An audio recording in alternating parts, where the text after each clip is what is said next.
BRS party అధినేత మాజీ ముఖ్యమంత్రి చంద్రశేఖర్ రావు త్వరలోనే ఢిల్లీ వెళ్తున్నట్టు సమాచారం. అసెంబ్లీ ఎన్నికల్లో బీఆర్ఎస్ ఓటమి తర్వాత ఆయన మొదటిసారి దేశ రాజధాని పర్యటనకు వెళ్తున్నట్టుగా తెలుస్తోంది. ఒకవైపు లోక్సభ ఎన్నికల్లో బీఆర్ఎస్ బీజేపీల మధ్య పొత్తు ఉంటుందంటూ సోషల్ మీడియాలో రాజకీయ వర్గాల్లో జోరుగా ప్రచారం జరుగుతోంది.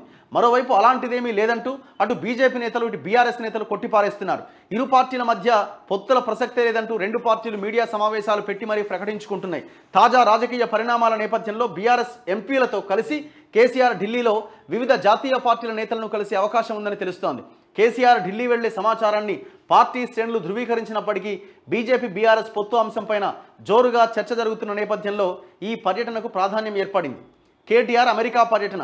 మాజీ మంత్రి బీఆర్ఎస్ రాష్ట్ర వర్కింగ్ ప్రెసిడెంట్ కేటీఆర్ అమెరికా టూర్కు వెళ్లారు. తన సతీమణి శైలిమాతో కలిసి అమెరికాలోని తన కుమారుణ్ణి చూసేందుకు గాను సోమవారం బయలుదేరి వెళ్లిన ఆయన బుధవారం తిరిగి వస్తారని సమాచారం. ఆయన ఏముంది వస్తేంది రాకపోతేంది కానీ. సో కేసీఆర్ ఢిల్లీ, మరి అసెంబ్లీకి ఎందుకు రాలే? ఢిల్లీ దాకా పోతున్నప్పుడు ఇప్పుడేం నొప్పి లేవదా? ఇప్పుడు నొప్పి లేవదు.